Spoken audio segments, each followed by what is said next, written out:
My name is Rachel Shelmerdine, and I would like to welcome you to my podcast, Moments in Motion, where I speak with creative leaders across all areas of the international design industry. And today I'm really happy to welcome my guest, Dan Cooper. Dan is an extraordinarily, some would say almost unfairly talented creative leader who has over 20 years' experience of designing and delivering really cutting edge digital and immersive projects across the world. And Dan is also the founder of his own company called DotCrew. And even though it's only 4 years old, it already has produced a number of award-winning and landmark projects, particularly the Lost Shtetl Museum in Lithuania, which was launched last summer, and also the World War I Museum and Memorial in Kansas, both of which have got a lot of attention for not just their cutting-edge digital, but also for their very sensitive and in-depth storytelling. And Dan was very much a key person in driving that approach in both projects. Before he set up his own company, Dan has a long career with the BBC, producing cutting-edge digital projects for CBeebies and Bite Size. What I know about Dan, because I've now known him for almost 10 years, is that he really is a truly authentic, values-driven creative leader. He works on projects where he is following not just a strategy, but very much following his heart. He is totally dedicated to telling the human story on whatever kind of project he's working on. He really gets under the skin of the ordinary people who contributed to a key moment in history. And he always finds a way to bring ordinary people's voices to the forefront with storytelling and using digital as a way of enhancing the humanity rather than simply creating a barrier with the digital effects. And so I'm absolutely delighted to welcome him. So hello, Dan, how are you? It's very nice Hi, to Rachel. see you again. Yeah, you too. Thank you for having me on. I'm very well, thank you. So how are things? Last time I spoke to you, you've been doing a lot of traveling. You've been in the States working on a number of projects. Yeah, that's right. Yeah, we're back and forth to the US a fair bit at the moment for a couple of projects. You allowed to say what you're working on? Yeah. So one of the projects we were there for a lot last year and the year before was the projects in Kansas City that you mentioned. We're also Yes. working on a big project in New York at Ellis Island, the National Museum of Immigration. So lots of work back and forth there over the next sort of 6 months or so and onwards. Is that going to be launched this year? Yes, yeah. So it's a sort of a step-by-step launch. It's such a huge site and they're remaining open. So there are various parts of the museum being renovated and opened parts at a time. So that will continue for some time. But yeah, fantastic to be able to travel.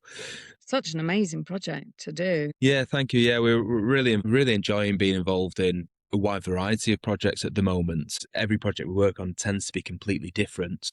Yes. Which in terms of sort of pushing us creatively is really exciting. Yeah, absolutely. So, Dan, I'm really happy that you've agreed to take part in Moments in Motions. I'm going to ask you about some of those unexpected but pivotal moments that you've had throughout your career. But before we get going, I'm going to ask you just a couple of warm-up questions. First of all, because of the kind of projects that you do, I was wondering if you could create any moment in history, particularly that you're interested in, because of course you're driven by what the clients want, and you had unlimited budget. What would you really love to bring to life? Well, that's a great question. I think in terms of any part of history, I think the longer the lens of the history, I think the more playful you can be. So I think, going back to even sort of pre-Tudor times, sort of the point in which history is that far removed that you can be really, really playful. I think any sort of nearer history tends to be more sort of not always straight storytelling, but you have to be, a lot closer to primary sources and factual retelling. Yes. Whereas being able to sort of create, if you imagine like a really immersive space that was telling stories pre-technology, but using technology to tell those stories, I think could be fascinating. Creating worlds for kids, for example, that were in Tudor and Stuart times, for example, could be really, really interesting. Just to see just how different the world was then. Yeah. So, like you say, even going back before, like going to medieval period, because I think it is such a fascinating time. But unfortunately, when you're taught it at school, it seems so dry, so boring. It's so far away from our experience. If there was a way of making it come to life. Yeah, and I think with the kind of work that we tend to do, it does tend to be more recent history that tends to then sort of Yes. towards, sort of big, spectacular AV experiences, whereas being able to do that, as you say, to those kind of worlds that are even harder to imagine, I think the harder they are to imagine, the more fun they could be. Definitely. And the technology is getting so sophisticated now, isn't it, Dan, that if you had unlimited budget, there's so much you can do, isn't there, to really bring things to life? Yeah, absolutely. Yeah. I mean, the kind of work that we tend to do now is trying to, I guess, make that point of interaction as simple as and intuitive as possible for visitors, but also Yeah. trying to just bring in as much sort of surprise and delight as possible, because almost every visitor that engages with any of our content walks around with a really powerful computer in the pocket all day, every day, pressing a touchscreen. And so Yeah. away as much as we can from the kind of things that people are used to doing day to day and allowing them to step into spaces that maybe just respond without them having to do anything, or that can respond to their interests, that can Yeah. just have a playful exploration. I've done loads of visitor attractions and museums when my son was young, and it was really just when those kinds of digital experiences were being put into museums, and it was very much touchscreen. And what I found that it was almost quite isolating. My son would be over a screen interacting with it. And I was thinking, I didn't really want that, especially when he was young. But it was very much press a button and, there'll be a question and an answer, or there'll be a picture. But it was very isolating. Kids all interacting together in the same space. Much more interesting. Yeah, absolutely. Yeah, we were working on a design challenge this morning that was for younger children, and trying to pull that back from something that could have very easily been a touchscreen activity to something that actually allows people to move around a space and allows them to have more exploration, I think is really important, because I think there's some fantastic touchscreen activities in the world, and lots of great things that people have made. But thinking of that sort of wider purpose of actually in a particular space, what is it that's going to serve the best visitor experience in that particular space at that time? Yes. Doesn't always have to be something that is people touching a big rectangular thing. And then just given the type of work that you do and how intensive it is, because there's so many components to every project, what do you love doing when you're not doing work? I spend a lot of time still in front of screens, love watching films. It's a real privilege to live in an age of such fantastic content and technology. So, I do very much enjoy doing that. But I live in a relatively sort of countryside area. So particularly during the working day, I think being able to get out and get away from the screens, I think is really helpful, just to have that sort of point of reflection. One thing that I find actually the best in terms of just being able to think is going for a swim, because there's no technology there at all. When I go for a walk, I put a podcast on. Sometimes I'll intentionally not put any earbuds into my ears, and I won't listen to a podcast or an audiobook or music, and I'll listen to the world around me. And that's something that I think we should all do a lot more often. You mentioned where you are, you're quite rural. So just tell me, Dan, where are you from? Where did you start out life? So I was born in Bury, just outside of Manchester. Oh, okay, yeah. And spent most of my life, I've moved away from Bury at a very early age, and grew up in Salford. So sort of city just neighbouring Manchester. More recently, sort of moved out more to the countryside. So living on the edge of the Peak District. Oh, beautiful. Which is, a nice part of the world, which has the balance of being able to get out into the countryside, but also within 20 minutes, you're on a train into Manchester, or an hour and a half into London. So, really nice balance of all worlds, really. And I think for what we do as well, having a major airport nearby is very helpful. Yeah, you've got everything. Yeah. And so do you think, it's a bit cheeky, but do you think that location, is that what drew you to the BBC? I'd always wanted to work for the BBC. I always loved BBC content. And I was previously working in Liverpool for an independent company who we made stuff for the BBC, for Channel 4, for various other people as well. Yeah. Yes. I moved to the BBC for the first time in 2008, but only for about a year, because of the the impending move to Media City. Yes. It meant that there was lots of budget changes and reshaping of Yeah. jobs and so on. So I sort of had a little bit of a false start there. You know, worked on some great projects and met some fantastic friends who are still great friends Yeah. now.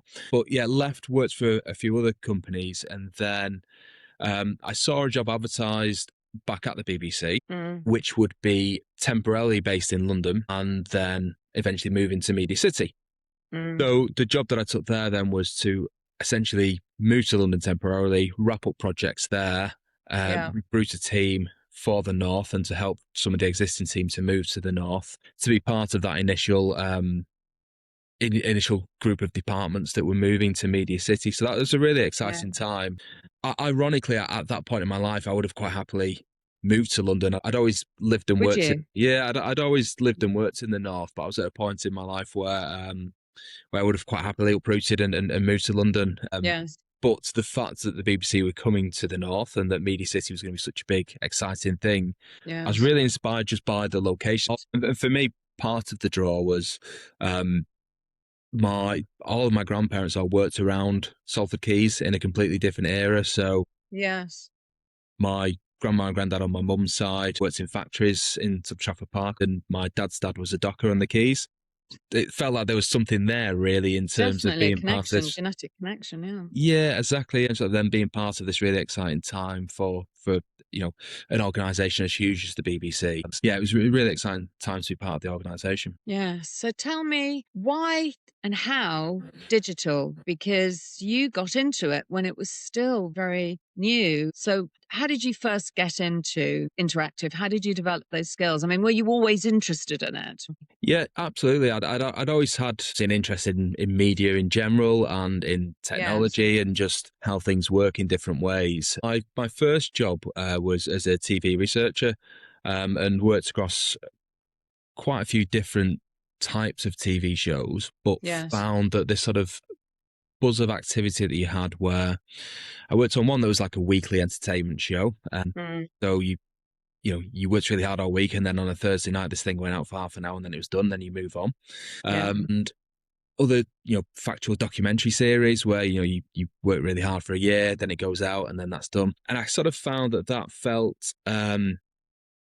I don't know. I had the opportunity at the same time to start to do some more stuff in digital spaces. So the company that I worked for is now called Line Pictures. Previously was Mersey TV, and they obviously make lots of soaps. And so they were Yeah. already kind of well ahead of the curve in terms of serving audiences online for some of the biggest brands. So I had the opportunity to lead all the work they were doing in digital spaces for Hollyoaks and for Grange Hill, and some of the Mm. other brands. Was doing that alongside some of that TV production work at the time, and found that the ongoing nature of those digital projects and the sort of the communities and the engagement through, at the time, websites, but quite I was quickly. going to say it was probably websites, wasn't it? It was before apps, isn't it, in those days? Yeah, definitely a good few years for apps.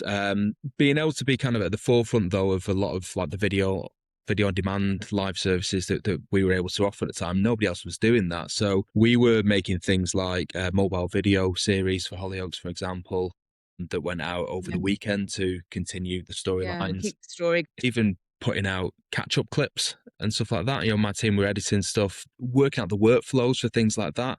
I remember Yeah. interviewing people at the BBC 10 years later, and people were playing back to me, I work at Line Pictures. This is what we do. It's really revolutionary for these digital things. Like, well, we sort of set all those things in process many, many years before. So I really enjoyed that idea of having to work out, actually, how do we do this, with the TV? Yes. Because what year is this, Dan? I mean, So that would have been, what's the technology in those days? so that would have been, so I took the job in Liverpool in 2004. So it was very Yeah. much making things for websites, and then Yes. It's starting still very, very early days because most people didn't have it's the bandwidth, isn't it? That was the biggest obstacle to doing anything really innovative initially in websites was the bandwidth for most people weren't quite still dial up, but it wasn't far off it, was it? Yeah, absolutely. And, we were making things like I say, short video series for mobile for both Channel 4 and Yes. BBC. And the numbers of people who are able to engage with them were, as you say, relatively low, because not a lot of people have technology. Yes. Without those early projects, and the formations of things like BBC iPlayer and so on wouldn't have happened without sort of being able to test the waters first. Yes. And I remember actually one of the projects we did, we used to do all of Channel 4's online comedy, which is a great project to lead. Oh yeah, Yeah. brilliant.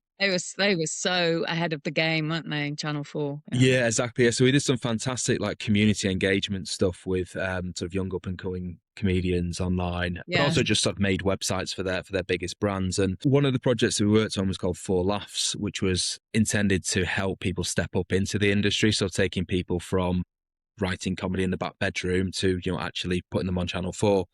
Yes. And I remember going to the kickoff meeting, and this is kind of a good indicator of where we were at the time. For the kickoff meeting for that, the guys from Channel 4 shared some slides, and one of the slides was this new thing called YouTube that they felt was going to be a competitor, and that what we were doing on. That'll never take off. Whatever happened to that, Dan? Have you Exactly. ever I've never heard of it kept tabs since. on what? No. So yeah, really. I mean, even that. I mean, at the time, people's ambitions, the idea that just funny videos through Channel 4 online could compete with something like that is Yes. being in those conversations is fantastic. Just fascinating period of time to kind of go through. What I've done since, whether it's kind of working on apps and digital content for the BBC or what we're doing now in museum spaces, you're always kind of at a similar point where you're kind of trying to engage with new platforms and new technologies in new and interesting ways. And Yes. going Yeah. back to the things that I found frustrating about TV shows are fantastic, many of them very, very innovative with the storytelling, etc. But ultimately, the format is the format, and whether you're making a 30-minute thing, a 60-minute thing, it's been done before. And the challenge is, can you do it better than what everybody else is doing at the moment and what everybody's done before, which is a monumental challenge, and I have huge respect for people who do that.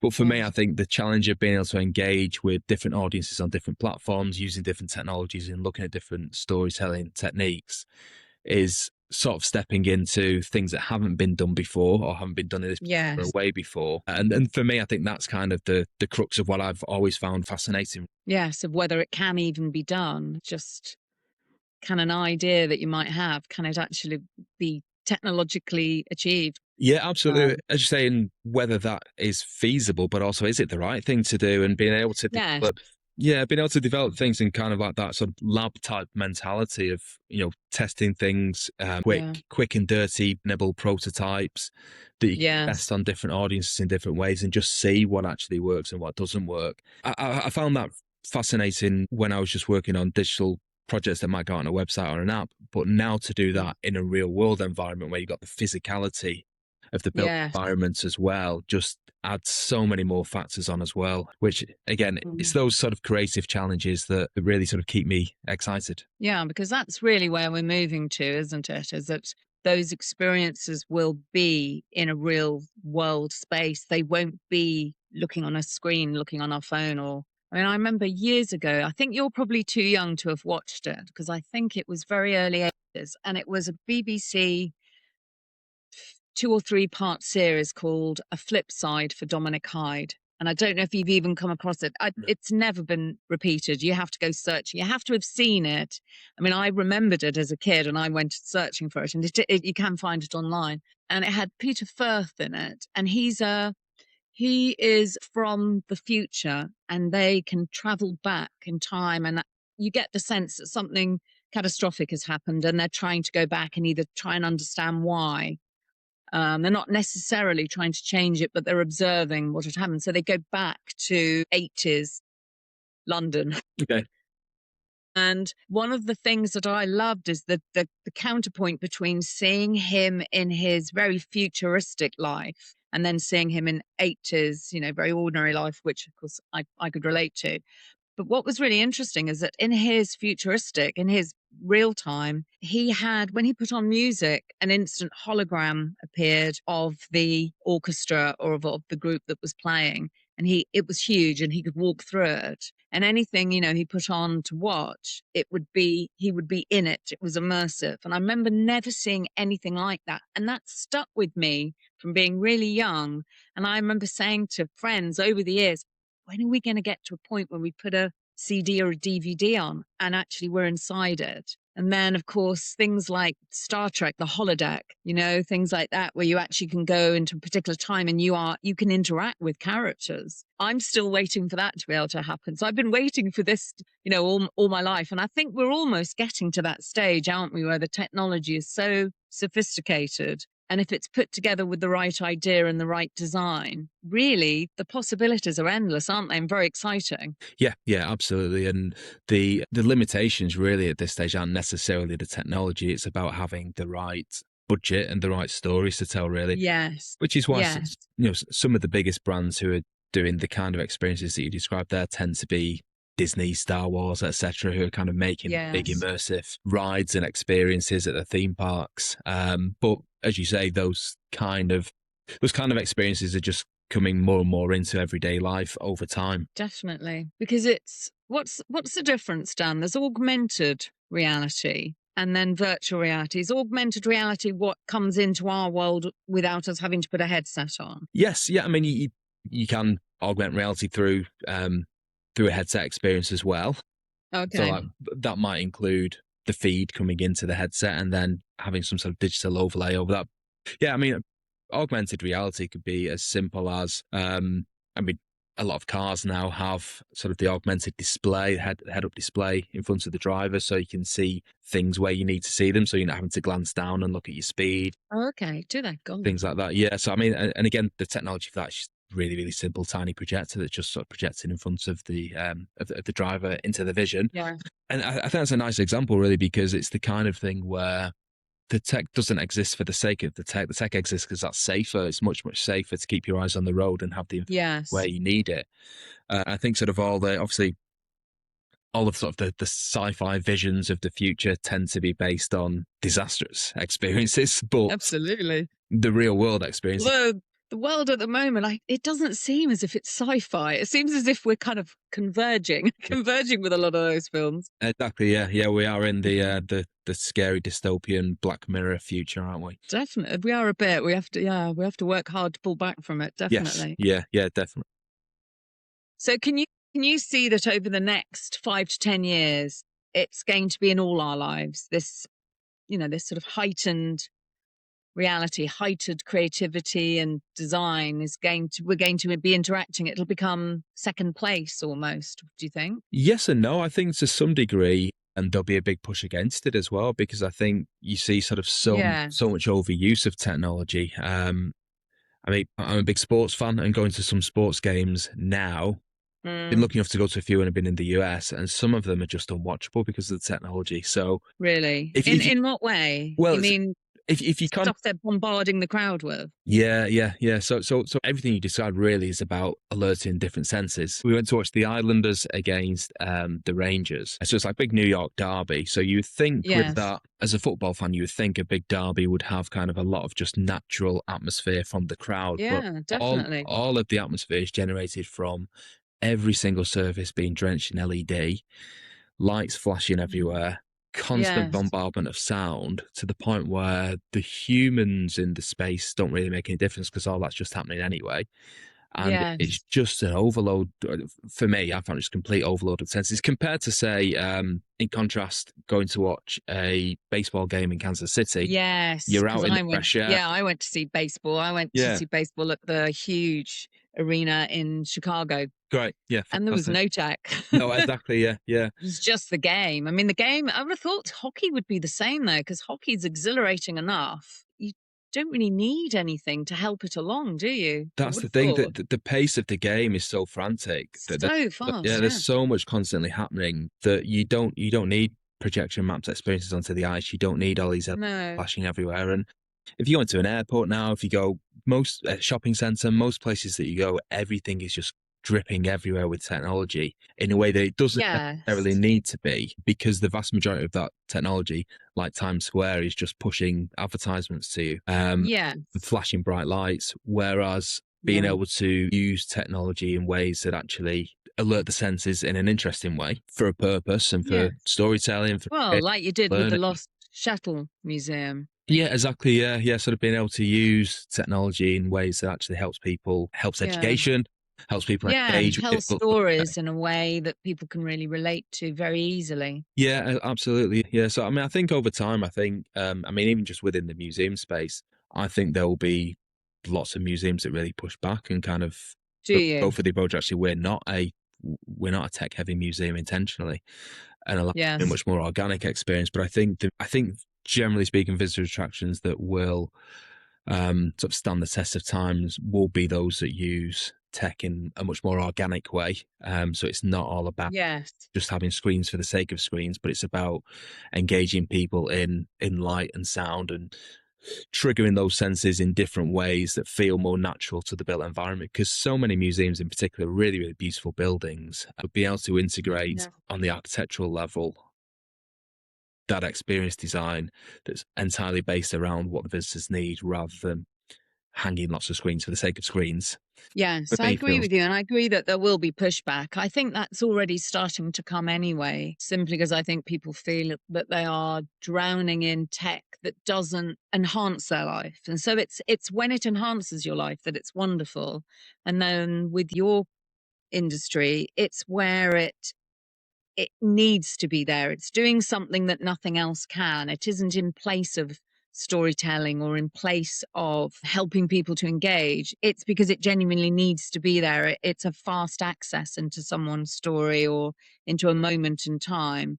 And then all the other stuff really is, as you say, it's an overuse, isn't it? And it's jarring at the yes. end. Yeah, absolutely. And it becomes just more and more challenging in terms of how people actually engage with that content because Yes. the development of, much better sophisticated internet and apps on your mobile phone and tablets and TV, etc., also Mm, leads to much better inclusion from an accessibility point of view. yes. One of the things that museums don't do all that well historically is engage with digital content in accessible and inclusive ways, and that's something that we've been trying to help a lot of clients out with. Yes. The project for Ellis Island is very very much that, trying to work out how do we tell compelling stories using technology, but to do in ways that include everybody and aren't alienating, and Yeah.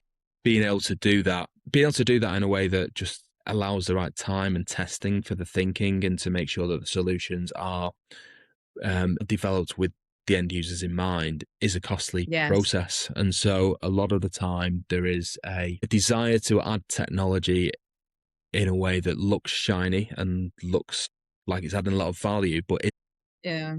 isn't adding enough value to enough people. So I think being able to integrate technology in the right way for the right people, go through the right design processes to make sure that it's usable by everybody, I think is the critical thing. I think those that do that and think through that full visitor experience from an architectural level, we're lucky enough to Mm. work on some projects where we work on brand new buildings that don't yet exist, and we're looking at initial ideas in the first instance, and so we're able to develop ideas as the space is growing architecturally, Yes. or work hand in hand to collaboratively create that visitor experience. Other times, again, we're really lucky enough to work with very, very old buildings that have been here for many, many years. And in many ways, were never designed to be accessible by people. And so when you sort of add technology into that mix as well, becomes even more challenging. And Mm. as I say, that then sort of takes me back to that idea of the more these things are thought through properly, design is intentional and organic with the built environment. I think that's when people are able to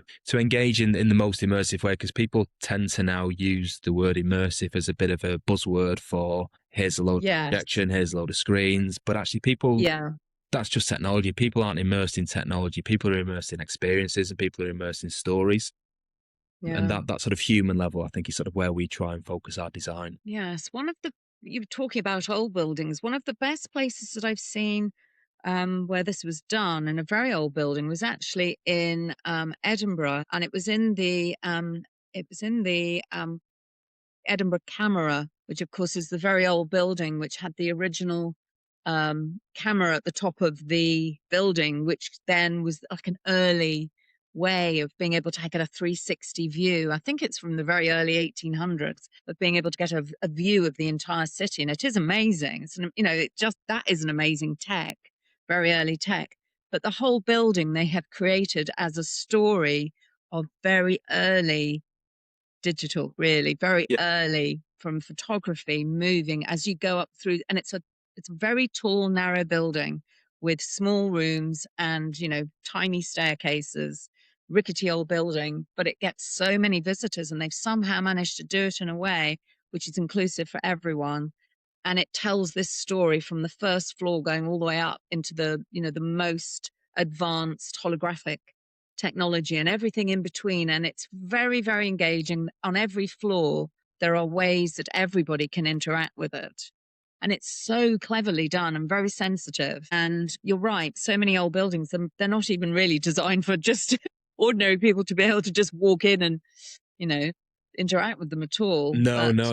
I think when it's done well, it's exactly, yeah. But I think that's the case with a lot of new buildings as well. really, Yeah, I think they're in a very, very similar way. I guess the modern equivalent is in any given city centre, here's the tallest skyscraper, here's the viewing platform, here's how we augment that with a lot of technology and storytelling inside it. yes, yes. We've worked on some of those projects, and my stance with those is always that the view is the view. The view is inspiring, and the view should Mm, inspire storytelling. So you think of some of the biggest buildings, some of the most amazing cities. All those cities are laced with so many historical stories, contemporary stories, things that are mm, happening live. You don't need to, you know, put transparent LED in front of the view to help people to understand the view. All that stuff for me is just mm, wasted technology. But my position, well, you've got a fantastic viewing platform. That can be a content platform for people to tell different stories over time rather than just being as literal as this is the view, will tell you the story of the view.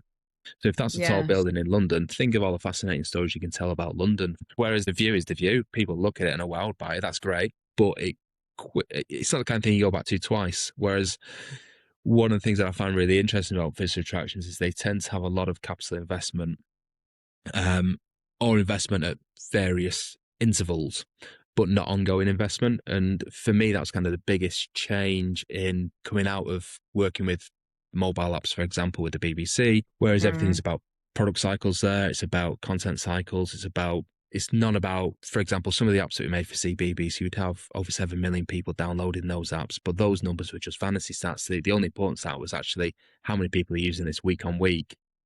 And yeah. all of our product design thinking was based on day 1, day 7, day 14, day 28. How many people are coming back? Are you retaining that engagement through the storytelling and through the So are engagement? you saying with some of these big projects, they're not thinking Not for people enough, to no. come back? It's sort of like a big effect, but it's a flash in the pan effect. And they're happy then for people to go away and not necessarily want to return and return. Exactly, yeah. Whereas in my view, these cultural institutions should serve local communities as much as visiting communities and be able to Yes. create engaging storytelling platforms in these spaces that you would want to return to in your home city 4 times a year, for me, Mm, is a much more compelling proposition than something that somebody's going to come to yes. once and then think, oh, I've done that. I'm never going to go there again. And again, it comes down to budgets and marketing and, be able to have that vision and strategy to bring people back intentionally. But again, for me, I think that's something that's really, really important. Yeah, I think you're right. I think it is about predominantly, I think it's about marketing. It's about the attitude at the beginning of what you're trying to do. And I don't think many museums are seeing themselves as a community space, really. They're seeing it much more for visitors. They're to draw people in from the outside of the community. It's a bit of a wider challenge. I mean, a lot of it comes down to funding and a lot of it comes down to the financial side of things, which is, a Mm, natural challenge, but it's not dissimilar to how sports fans are treated as well. Going back to the sports examples, mm. now 4 clubs in the UK that have been cultural institutions for over 100 years, they're not Yes. interested in the local fans who are going to go No, week in, week out, because no. if the entire stadium is filled by tourists, you make more money out of them. And it's that becomes the bottom line, whereas that shouldn't be the case for a cultural institution. A cultural institution should serve its community, and that community, I agree. both Yeah, I agree international. 100%. Yeah, interesting. Yeah, I'm just thinking of all the museums that I've been to because I love museums, I love galleries, but some of the best ones are quite unloved and people are not visiting them. Yeah, the big ones are using their money to attract tourists from outside, and probably as you say, it's because there's more money there. Yeah, exactly. But even, I mean, some of the well-funded institutions do really well where they do sort of intentionally have constant engagement with constant changes of content. I think of somewhere like Mm. the museum called Mopop in Seattle, which is the Museum of Popular Culture. They have Yes. some really well-made permanent exhibitions. So they have some stuff that's inclusively designed to help people to learn how to play music, for example. But Yes. then they have a constant rotation of other exhibits. Absolutely. Okay. Well, Dan, let's find out some of your unexpected moments in your life, in your career. What's your first? What? I think the biggest pivot that I think probably defined what happened next the most, I think, was Yeah. going through my A levels. I picked out a bunch of subjects that I thought would be really interesting to give me like a really clear career path, and I wanted to go into AV engineering. So all the uni courses that I'd applied for were all engineering degrees. Yes. To get to that point, I had to do A-level physics, and I did that to try and balance out my interest in the more sort of technology things against the more creative Yes. things. I did that alongside media studies and English language. And the day that I went to receive my A-level results, realized straight away how my brain works, which was doing very well with the creative subjects, really not doing very well with the science. So I can relate to that. yeah, but it wasn't necessarily, there and then. I mean, that was a point where we really consolidated of just how badly I'd done at the physics versus how well I'd done at the other subjects. But the experience of having 2 years of and really enjoying the creative subjects and really not enjoying the science meant that then that sort of vision Yeah. I had of what I wanted to do career wise had completely. I cancelled all the applications that I'd had and thought, it doesn't really matter what path I go down from here, but I definitely won't survive that path. That wouldn't be right for me. I think ultimately where I've got to is kind of the right balance of that interest in how things work as well as the creative use of things. But yeah, Yeah. I ended up sort of pivoting and doing. I was very lucky actually that I did manage to get a place on a creative BA course instead. Yeah, that was kind of a real point when I sort of first started to think. Because I think when you're a bit younger, still at that sort of beautiful age where you don't rule yourself out of anything. Okay, so you unexpectedly moved towards creative, which you hadn't really planned. You planned more engineering, and so then how did that lead you to being interested then in, going further? Yeah. So I did a TV and radio production degree, and from there, as I say, worked in TV production as my sort of first entry into the industry. Was able to kind of get the right kind of experience that helped me understand which bits I was interested in, which bits I wasn't. I'd sort of assumed I'd be interested in cameras and editing, and I Yes. am to some degree, but not as much as people who do that for the full-time job. Yes. Lucky enough to work with really fantastic directors of photography who know the camera kit inside out. It doesn't interest me as much as what we're making, and sort of being able to have that creative oversight over everything. I think Yes. is the bit that really sort of keeps me excited. I think about our projects. So tell me about your second moment. I think the next was setting up my own company. I think having spent sort of the best part of 20 years before that working for other people, which I Yes. always enjoyed, some fantastic companies and people, Yes. but never really kind of had the ambition of going solo and setting up my own thing. It just wasn't something that I'd really, I don't know. I don't know that I necessarily thought it was something that I could do or should do. And then Yeah. ended up in a position where it felt like something I had to do, really. So I think that was the next real pivotal point. I think setting up your own business sort of changes everything about your life day to day, really. As much as I've led big projects and managed a lot of things in other people's businesses for many years, that switch to absolutely everything starting and finishing with what you do is such a big mental shift, but something I found incredibly energizing. Well, I remember when I first spoke to you, and I said, I bet one day you'll go out on your own. I could see the potential in you. I always thought that's where you probably would end up, that you would end up running your own firm of some kind, definitely. Yeah, and I think it's that value of sort of 360 feedback, I think is something that, again, generally people don't do enough of. Because I think, throughout my career, I mean, I remember being in my first job by the time I was sort of, 22, 23, I was managing teams of people. Many of those people were, quite a few years older than me and had a lot more day-to-day experience. And I didn't necessarily think of myself as being the person with the right skill set or mindset to lead these people. But I found over time that actually I'm good at getting a team together and rallying the troops and leading the creative vision. I feel fortunate to have been able to kind of be to some degree pushed in the right direction along the way by that kind of feedback that really, I mean, I remember the conversation that we had when I think one Monday morning I got a phone call to say the company I was working for had been liquidated. I didn't have a job anymore. And No, and I remember that phone call very well. And I just said, well, go out on your own. This is a great opportunity. You were like, really? I was like, yes, I always thought that about you, Dan. yeah, Always thought you'd go out on your yeah, own. it was fantastic advice. And sometimes having that played back to you by somebody else, I think is it's just incredibly powerful. I think, and I think, as I said, the Yeah, because you were shocked and you were upset because it was so unexpected, you losing your job. And I think I was sort of laughing. And I think you thought I was being flippant, but I said, this is a wonderful opportunity for you. And you were like, well, what if it goes wrong? I said, it won't. It won't. You'll be brilliant at it. And I just was so sure this was the right thing for you that I was actually really happy for you. And I think you're a bit like, she's being a bit callous. She doesn't understand. But I have to say, Dan, I never, ever expected that you would do as well so quickly as you have done. I mean, from that initial phone call, the next time we spoke, you were working on, major projects and you just got everything organized so quickly.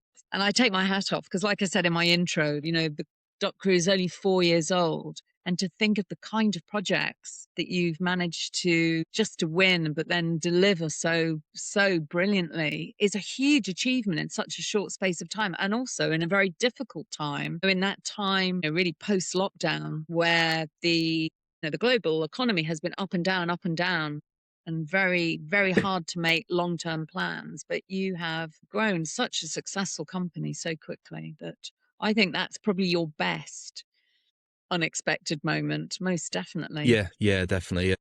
As you say, sort of having to learn so quickly on the job, really running the business, very different Yes. to just running the projects, and running the projects and the business at the same time is a challenge. But fantastically, Yes. fortunate challenge to have, and we've had to grow very quickly, which has had its challenges, but at the same Yes. time has led to us being able to deliver some fantastic projects. Some of those Yeah. projects are now starting to win international awards, which is really exciting. I had a Yes. nice moment of reflection, actually. I was sort of trying to do sort of a end of year social media post at the end of the year and talking about, I sort of just broke it down month by month. This is what we were doing January, February, etc. When I was doing that, the thing that really stood out to me the most, and sort of sending like an end of year celebratory email out to the team, etc., was across a variety of projects last year, we employed 50 people. And that to me, well, Wow. over 50 people actually. And that to me, I Yes. remember sort of in my very, very first job, my first boss there sort of it really left an impression on me, sort of how, you shouldn't take it for granted, the fact that you're in a position where you're able to build a team and you're able to give people a chance, you're able to, Mm. help people pay the mortgage, etc., and Yes. help them to, they can help you to deliver fantastic projects. You can help to give them the chance to do so. And I think that's sort of been a real privilege. And I think that's the thing that I enjoy most. I think um, the beauty of being able to set up a modern business, a remote business, where we can sort of cherry pick the best talent for each project, and we Yes. don't have a big internal headcount. We just pick the right teams for the right projects, and the best part of that is being able to work with top class talent who you're not saying come and tie yourself down to me for 5 years, 10 years. You're asking them to help you deliver Mm. a particular project, and it means that you can really work with an absolute quality of people. And I think of everybody that's done stuff for DotCrew over the past sort of 4 years, I think there are only sort of two that I wouldn't work with again, which I think is a good.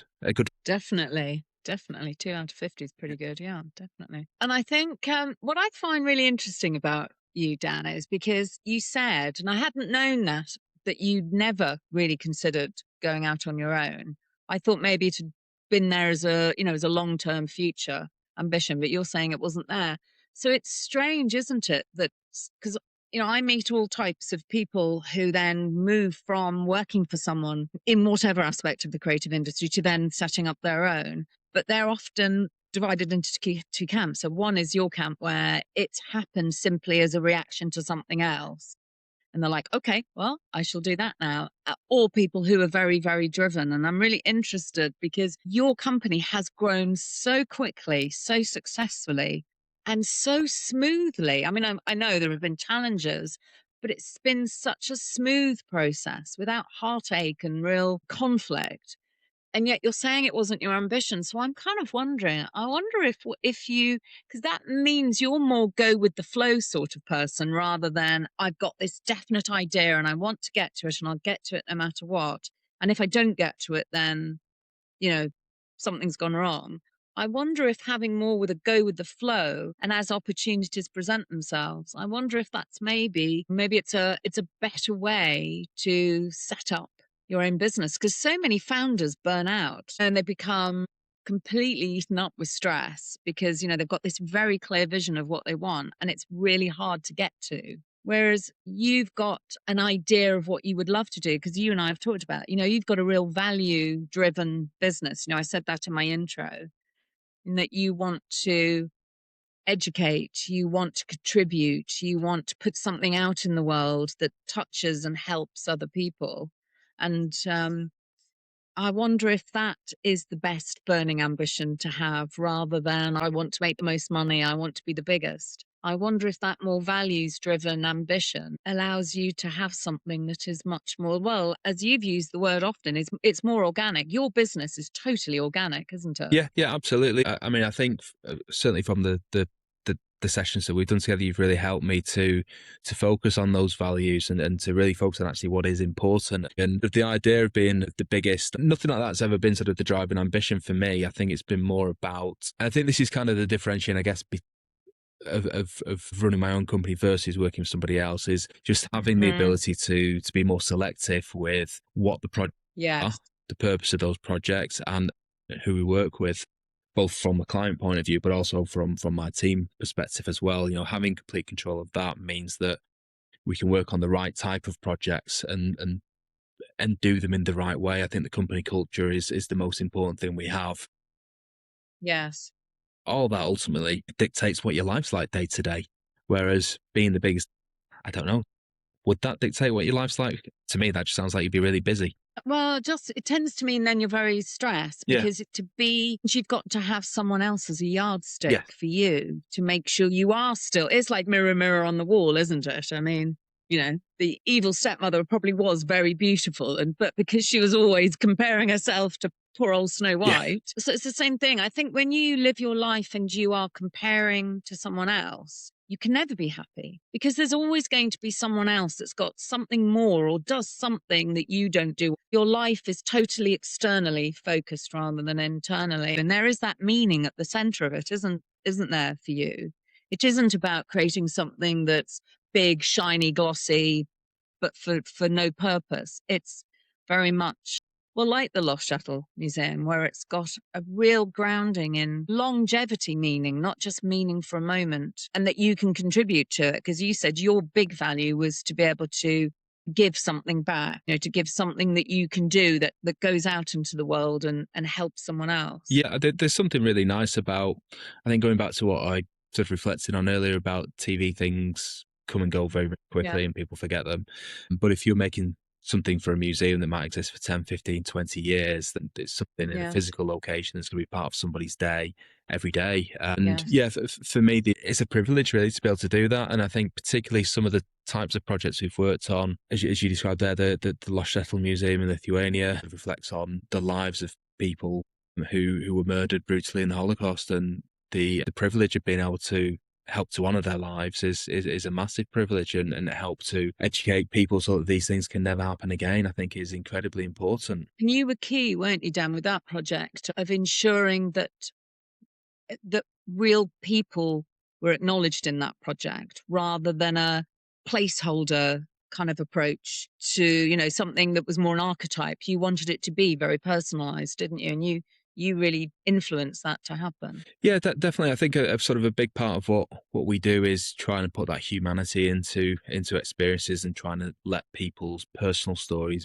breathe, really. As you said, it's a really good example. We made a sort of large projection mapped model of the shtetl, and one of the aspects of the initial brief was a data cloud showing how people move sort of across the town day by day across the course of the week. And one of the most important things for us was going back to that idea of making it organic, making it human. So we're ultimately casting light onto a marble model, but we we spent a lot of time creating individual stories within that are very playful and reflect real human Mm, life. So, for example, when tells the story of a week in the town, when the kids come and go from school, they don't come out in an orderly mm. fashion. Kids do not operate in any kind of orderly fashion. They come out, they No, run around goodness. everywhere.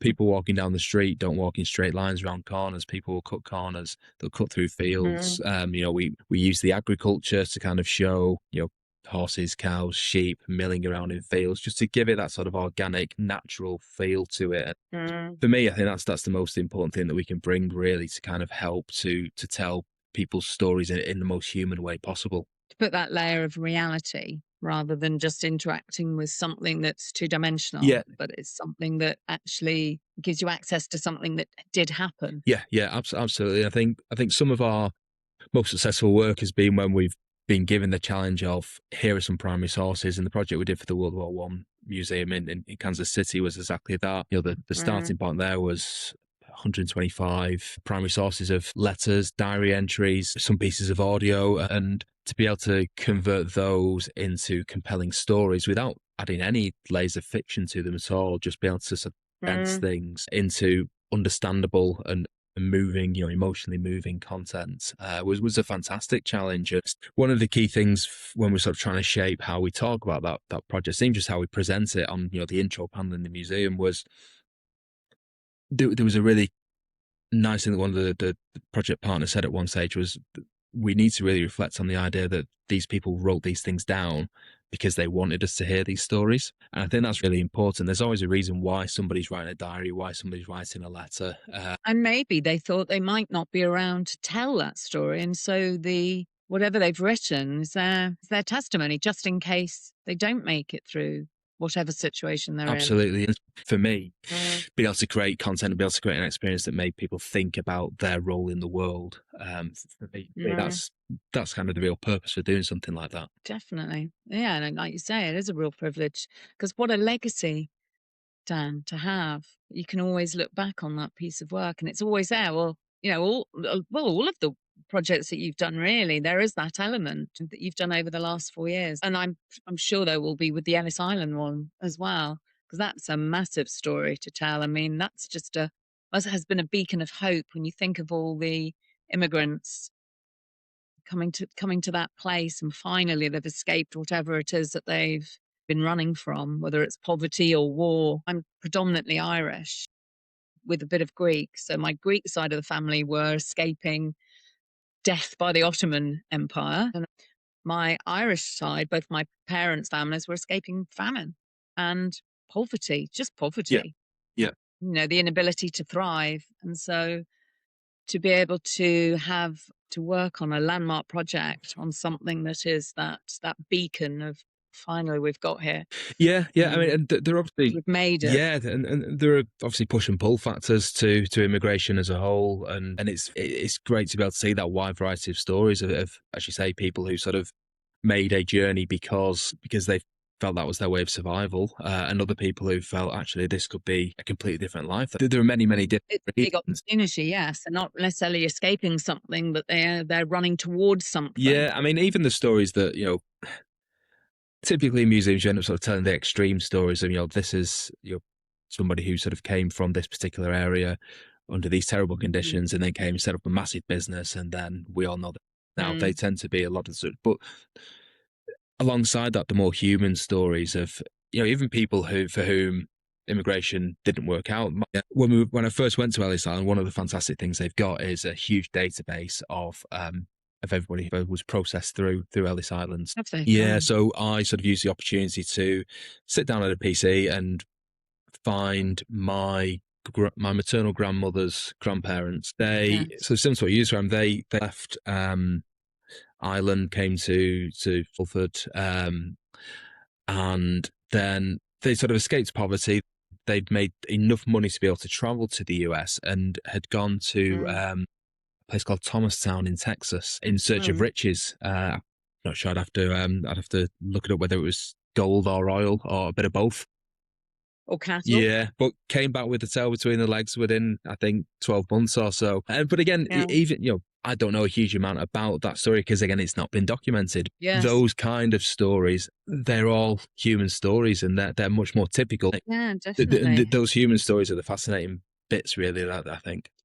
So let's ask you now, what lessons have you learned from just, those pivots that you've talked about? What have you learned from when you look back? If you were advising someone wanting to come into the industry that you're in, or just in general, what life lessons have you learned from your experiences so far that you think are the most valuable? I think for me the thing that's been most important, I think, is being open minded. I think to try different things and to see what works, and I think also just to know that I'm not and never will be an expert in any one individual thing, but being able to to work with smart people, to consult with individual experts in different sort of spaces, and then being able to form the right sort of rounded view of something to then push that forward and deliver a project, I think is, it can be quite a humbling experience. I think it's really important to be able to sort of understand that, no individual's ever going to have all the answers, and to be able to collaborate with the right people, to know sort of where your skills lie and where you need to sort of, stitch together the perfect team around you. So I think that's massively important, to be able to have that sort of self-reflection and to know that, there are lots of things that you can try and sort of to work out where, not necessarily just where your strengths lie, but what do you enjoy?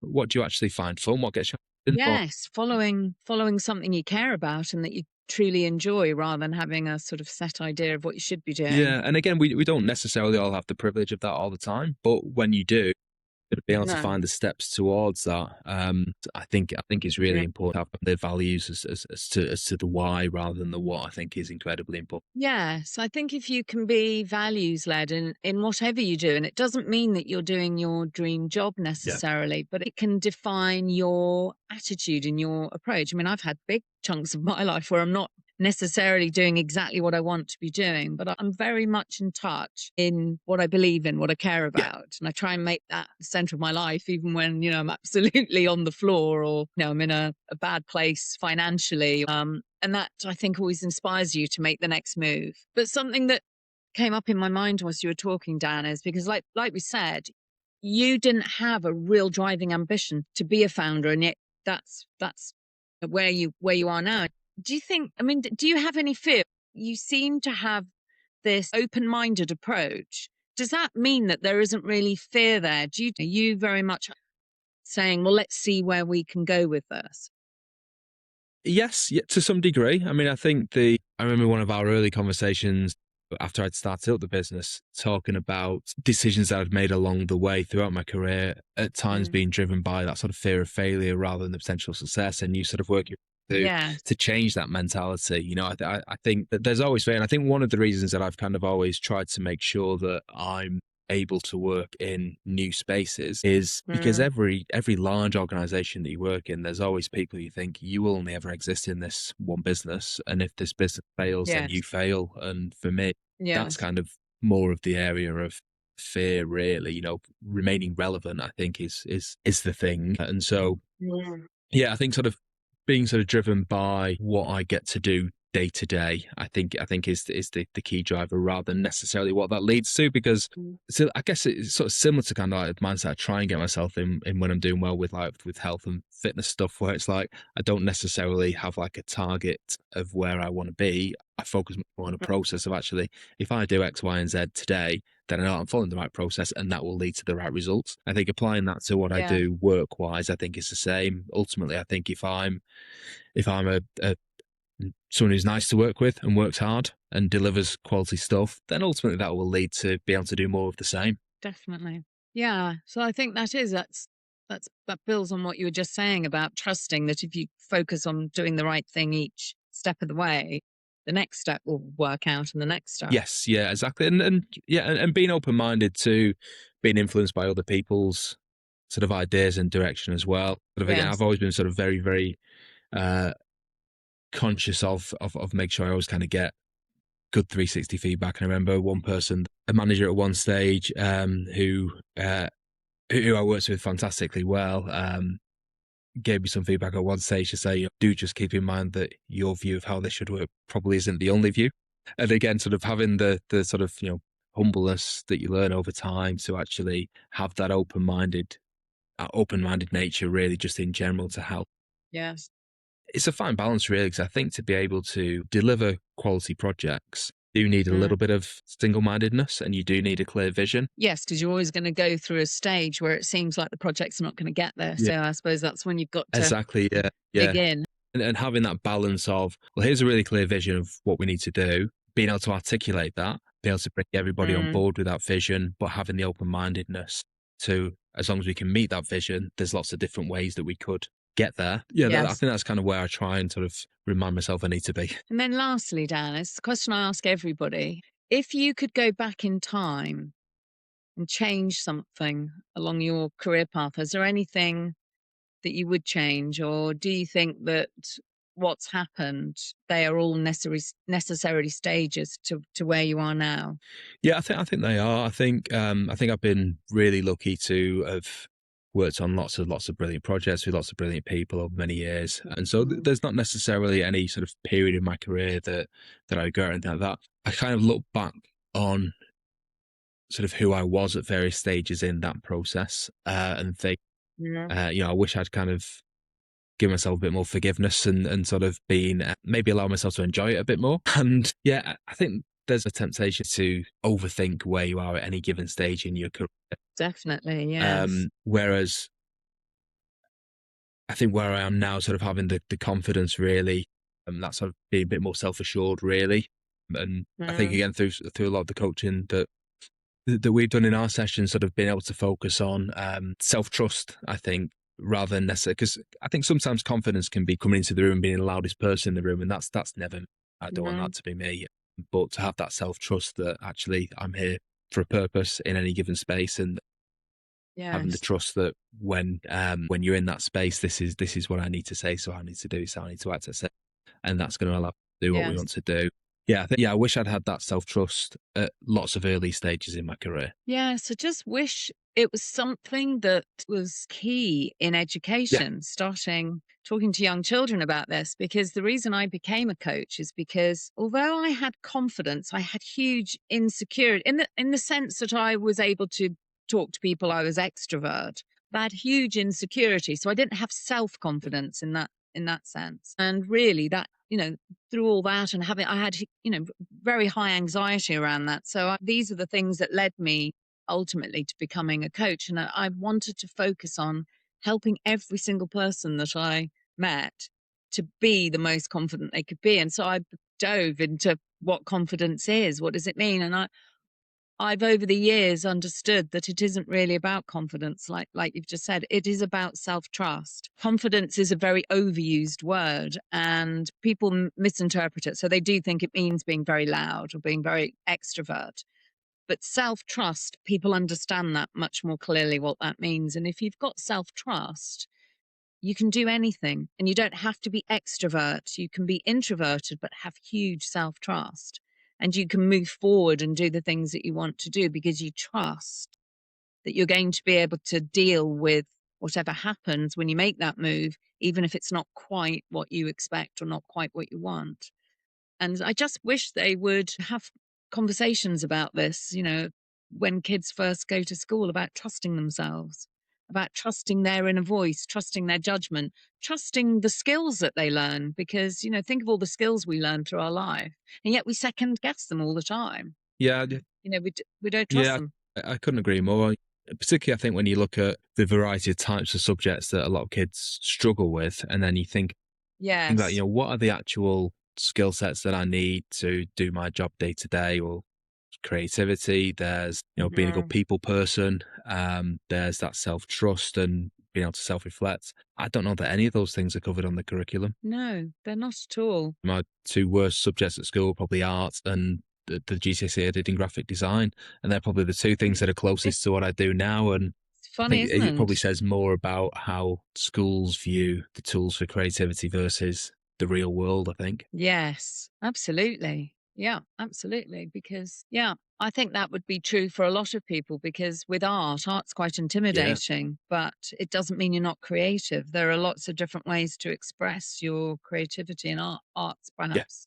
it's quite a narrow window. If you can't access that, then so loads of people probably turn away from creative subjects as a result, being intimidated Yeah, by. exactly. I mean, I think it's one of the worst things, I think, in True. schools, that the idea that if you can't sketch in the same style as this pre-existing sketch pencil, Yes. then you're not good at art and you're therefore not creative. And it couldn't be further from the truth. No, no, because it's about having a creative sensitivity and a creative Yeah, eye, but that doesn't mean you're going to be able to sketch or to paint or to make pottery. yeah, yeah, exactly.